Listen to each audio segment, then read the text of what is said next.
তৰে পিতা মাতা হেন জানি আন বিষয়েৰিয়া হৃদয়ে হৰিক চিন্তা। তাৰপাছত কৈছে বুলিবা ভাগ্যৰ উদ্যম এৰিবে কি কাৰ্যত লাগে আকৌ ইহাৰ উত্তৰ শুনা নিৰন্তৰ দৈত্য শিশু মোৰ বাক। ভাগ্যৰ উদ্যম এৰিবে। ভাগ্য কাক কয়? প্ৰাৰব্ধ। আপুনি যিটো লৈ আহিছে সেইটো আপুনি পাবই। 5টা বস্তু মাতৃ গৰ্ভত থাকোঁতে সন্তানে পাই যায়। আয়ু কৰ্মম চ বিত্তম চ বিদ্যা নিধনমেব চ পঞ্চৈতস্য সৃজন্তে গৰ্ভস্থস্য দেহিনাম। 5টা বস্তু আগতে ফাইনেল হয়। কি? আয়ুষ। এটা সন্তান মাকৰ গৰ্ভত থাকোঁতে ফাইনেল হৈ যায় কিমান দিন জীয়াই থাকিব, আয়ুষ কিমান লৈ আহিছে, তাৰ কৰ্ম কেনেকুৱা হ'ব, টকা পইচা কেনেকুৱা হ'ব, বিদ্যা কেনেকুৱা হ'ব, নিধন কেনেকৈ কি ধৰণে তাৰ মৃত্যু হ'ব, চব ফাইনেল। কেনেকৈ? যেনেকৈ আপোনালোকে ইয়াৰ পৰা দিল্লী যাবলৈ হ'লে যদি ট্ৰেইনত যায় তেতিয়া আগতীয়াকৈ ট্ৰেইনৰ টিকেট বুক কৰে। ট্ৰেইনৰ টিকেট বুক কৰোঁতে আপোনালোকে এটা ডিচাইড কৰে যে মই কোন ক্লাছত কৰিম, জেনেৰেল ক্লাছ কৰিম নে, স্লিপাৰ কৰিম নে, স্লিপাৰত কৰোঁ নে, মই ফাৰ্ষ্ট AC কৰোঁ নে, ছেকেণ্ড AC কৰোঁ নে, থাৰ্ড AC কৰোঁ নে, ক'ত কৰোঁ। যদি 3 ACত কৰিছে তেতিয়াহ'লে আপোনালোকে টিকেটটো য'ত আছে সেইটো কম্পাৰ্টমেণ্টত সোমাব লাগিব। আপোনাৰ যদি থাৰ্ড AC টিকেট আছে আপুনি থাৰ্ড AC কম্পাৰ্টমেণ্টত আপোনাৰ কাৰণে নিৰ্ধাৰিত কৰি থোৱা ছিটটোত গৈ বহিবগৈ লাগিব। আৰু সেইটো ফেচিলিটি আপুনি পাব যিটো টিকেট আপুনি লৈছে। আৰু যলৈকে টিকেটটো কাটিছে তালৈকে আপুনি যাব লাগিব। সেইখন জেগা পোৱাৰ লগে লগে আপুনি নামি যাব লাগিব। আপুনি যদি ভাবে নাই নাই মোৰ এয়া সব একেবাৰে কম্পাৰ্টমেণ্টৰ বাকী কেইজনৰ লগত বন্ধুত্ব গঢ়ি উঠিছে, আমি এটা পৰিয়ালৰ নিচিনা হৈ গ'লোঁ, আমি তেওঁলোক যলৈকে যায় তালৈকে যাম, নহ'ব। আপোনাৰ টিকেট য'লে আছে আপুনি তাত নামিব, তেওঁলোকৰ য'লে য'লে টিকেট আছে তাত নামিব। আৰু সেই যোনটো ষ্টেচনৰ কাৰণে টিকেট কাটিছে সেইটোৱে আপোনাৰ লাষ্ট ষ্টেচন, সেইটোৱে মৃত্যু আমাৰ। যাৰ যেতিয়া মৃত্যু আহে তাত নামিবই লাগিব। বুজি পালেনে?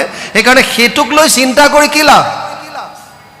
এজনী ছোৱালীয়ে বিয়া দিয়াৰ পাছত মাকৰ ঘৰলৈ আহিছে আৰু তেতিয়া নদীৰ ঘাটৰ পৰা পানী আনে।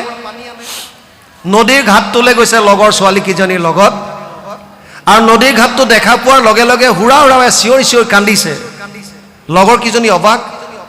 তাৰপিছত ভাবিছে এইৰ চাগে আগৰ কথাবিলাক মনত পৰিছে, সেইকাৰণে অতীতক ৰোমন্থন কৰি কান্দিছে। নদীৰ ঘাটৰ পৰা আগতে একেলগে পানী নিবলৈ যাওঁ।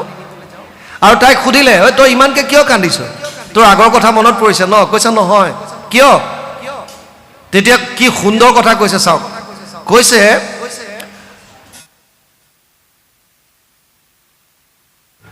কৃষ্ণ, মই এতিয়া বিয়া হ'লোঁ, কাইলৈ পৰহিলে মোৰ সন্তান হ'ব। সন্তানটো অকণমান ডাঙৰ হ'লেতো ককা আইতাকৰ ঘৰত ফুৰিবলৈ আহিব। ফুৰিবলৈ আহিলে এই নদীৰ ঘাটলৈও আহিব। আহিলে কেনেবাকৈ নদীৰ পানীত নামি গ'লে যদি নদীয়ে উঠাই লৈ যায়, হয়তো কথা চিন্তা কৰি এতিয়াৰ পৰা কান্দিছে। বুজি পাইছেনে নাই? হে, আমাৰ বহুতৰ তেনেকুৱা। চোৱাবলৈ গৈছে, চোৱাওঁতে কৈ দিলে কোনোবাই যে 10 বছৰৰ পিছত আপোনাৰ আটাইতকৈ প্ৰিয় মানুহজন এৰি থৈ গুচি যাব। 10 বছৰৰ আগতে কৈ নিয়া।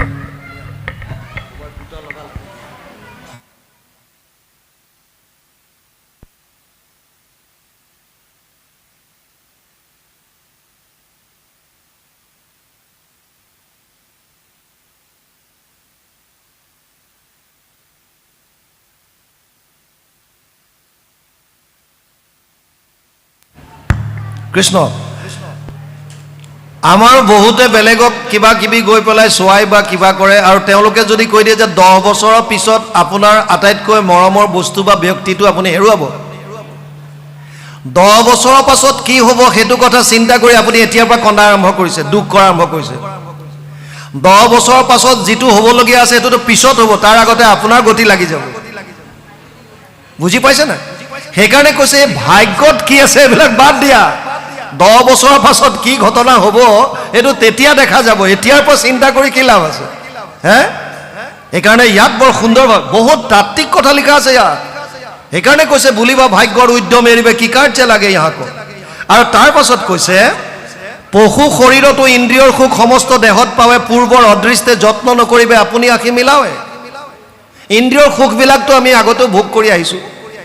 স্বৰ্গত ইন্দ্ৰই অমৃত ভোগ কৰি যিটো তৃপ্তি লাভ কৰে, মৰ্ত্যত গাহৰি এটাই বিষ্ঠা ভোগ কৰি একেই তৃপ্তি লাভ কৰে গাহৰিত সোৱাদটো ক'ত আছে বিষ্ঠাত আপুনি গোবৰুৱা এটাক এপাহ গোলাপ ফুলৰ ওচৰত যদি আপুনি থৈ দিয়ে আৰু কাষত যদি অকণমান গোবৰ থয় আপুনি প্ৰমাণ চাব ই অলপ পাছত গোবৰুৱাটোৱে গোলাপ ফুল পাহৰ পৰা লাহে লাহে আঁতৰি যাব ক'লে সেই গোবৰকণলৈ যাব কিয় তাৰ সুখটো তাত আছে এই গোবৰত থাকি যিটো আনন্দ পাইছে ইন্দ্ৰই স্বৰ্গত থাকি যিটো আনন্দ পাইছে অমৃত পান কৰি ইয়াত ডিফাৰেন্স একো নাই ইন্দ্ৰিয়ৰ সব একেই ৰম্ভা মেনকাৰ লগত নৃত্য কৰি যিটো আনন্দ পাইছে গাহৰিটোৱে গাহৰিজনীৰ লগত একেলগে থাকি একেই তৃপ্তি লাভ কৰি আছে গতিকে ইয়াত কৈছে পশু শৰীৰতো ইন্দ্ৰিয়ৰ সুখ সমস্ত দেহত পাৱে পূৰ্বৰ অদৃষ্টে যত্ন নকৰিবে আপুনি আখি মিলাৱে যিটো লৈ আহিছো সেইটো পাম তাৰ কাৰণে চেষ্টা কৰি লাভ নাই আৰু সেই কাৰণে প্ৰহ্লাদে ক'লে দুখক লাগিয়া যেহেন পুৰুষে একো যত্ন নকৰয় তথাপিতো আনি মিলাৱৈ দৈবে অন্তে দুখ নথাকয় বৰ ডাঙৰ কথা কৈছে কোন এনেকুৱা মানুহ আছে যোনে ভগৱানৰ ওচৰত হাত জোৰ কৰি কয় যে প্ৰভু মোক দুখ দিয়া হে প্ৰভু কাকুতি কৰিছো মোক দুখ দিয়া কোনোবাই কয় নেকি কুন্তীয়ে কৈছে কেৱল কুন্তীয়ে কৃষ্ণক বিচাৰিছিল কিন্তু আচলতে দুখ বিচৰা নাই তাৰো লজিক আছে কুন্তীয়ে কৈছিল হয় বিপদসন্তু ত শাশ্বত তত্র তত্র জগৎগুরু ভবতু দর্শনম ইয়াদ স্যাদ পুনঃ ভব দর্শনম 1:8-25 প্ৰথম স্কন্ধ অষ্টম অধ্যায় 25 নম্বৰ শ্লোক তাত কুন্তীয়ে কৈছিল হে কেশৱ মোক তুমি দুখ দিয়া বিপদ দিয়া কিয় যেতিয়া যেতিয়া মোৰ জীৱনলৈ দুখ আহে তেতিয়া তেতিয়া তুমি মোৰ লগত থাকা বুজি পাইছে না নাই কোনবিলাক দুখ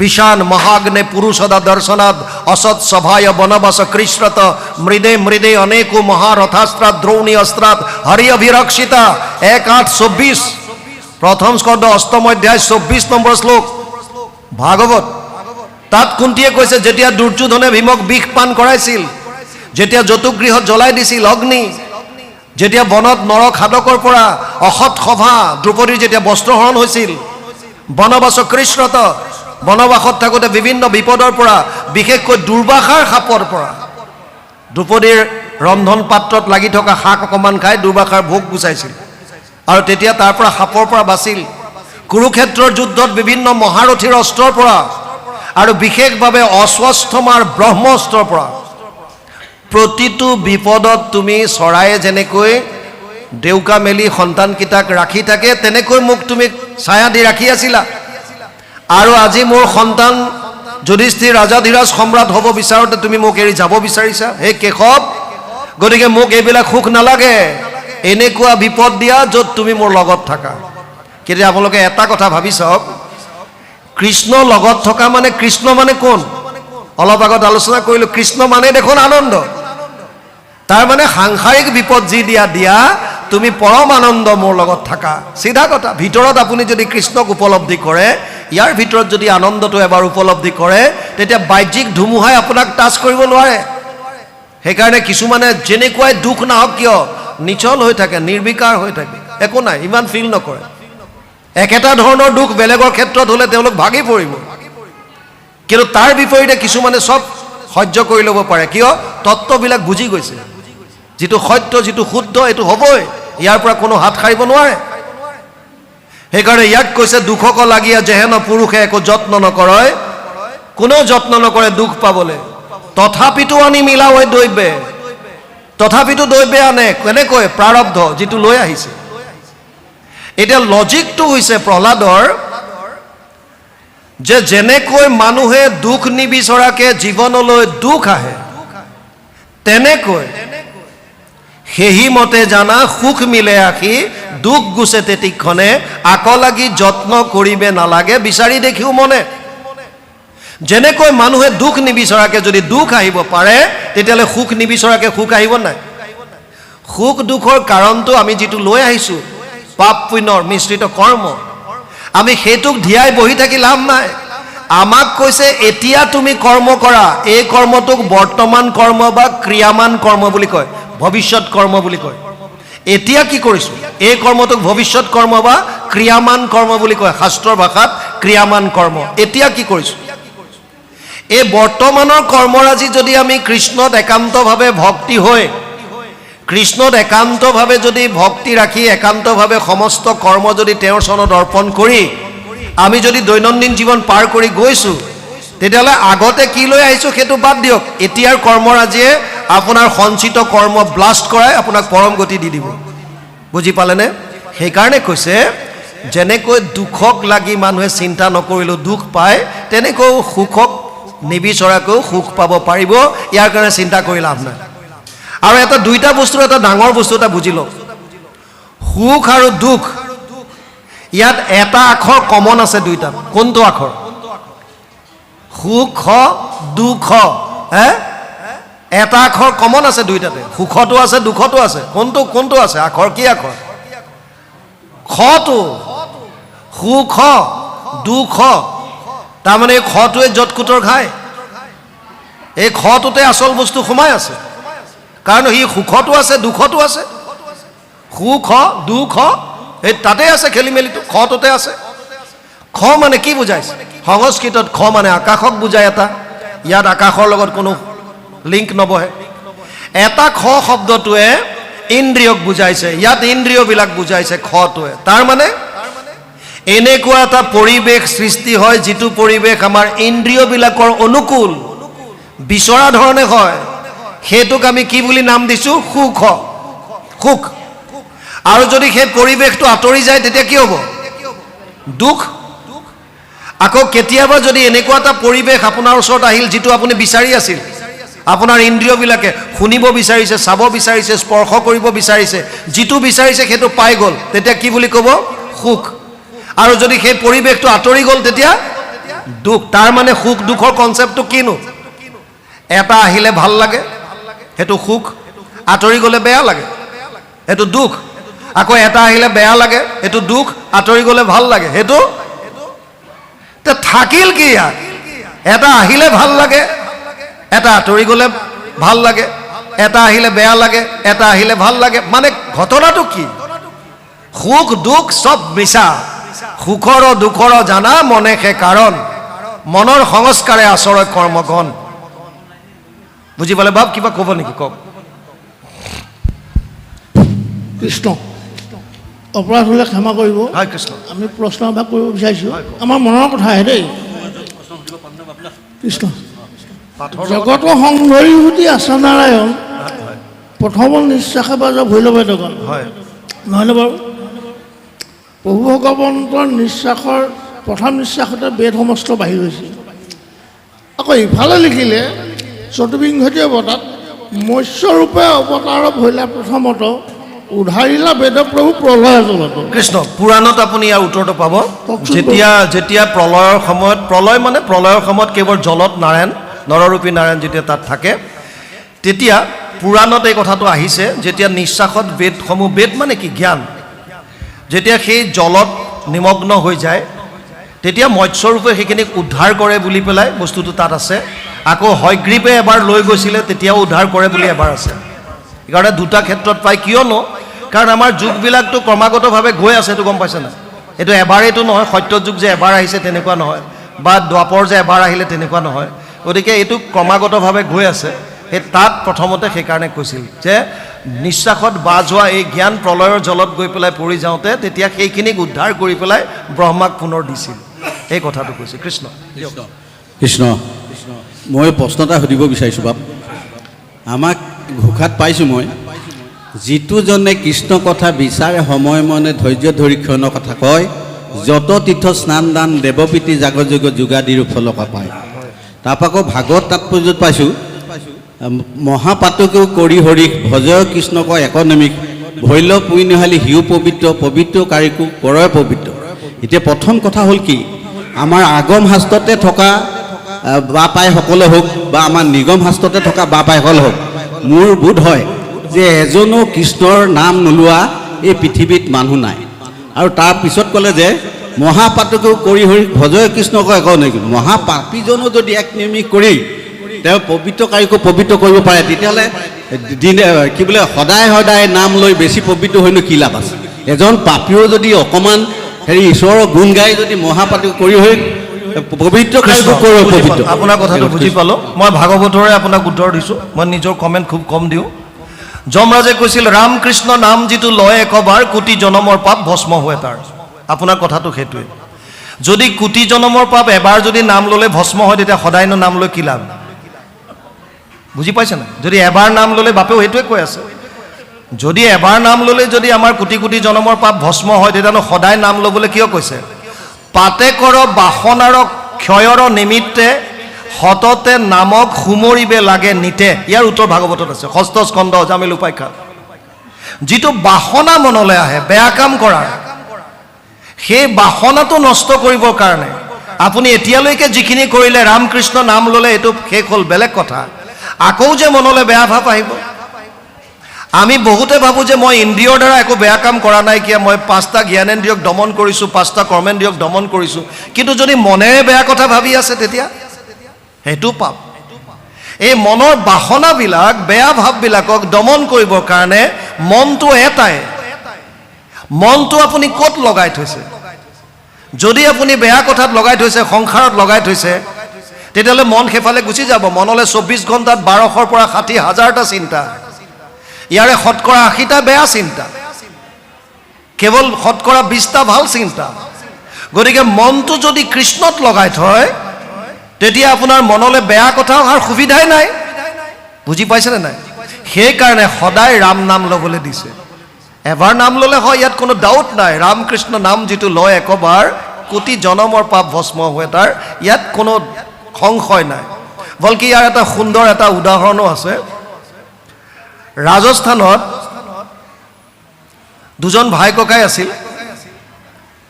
এই ভাই ককাই দুজনৰ এজনে ভক্তি কৰি খুব ভাল পায় আৰু ঘৰলৈ ভকত আহিলে বিৰাট ভাল পায়।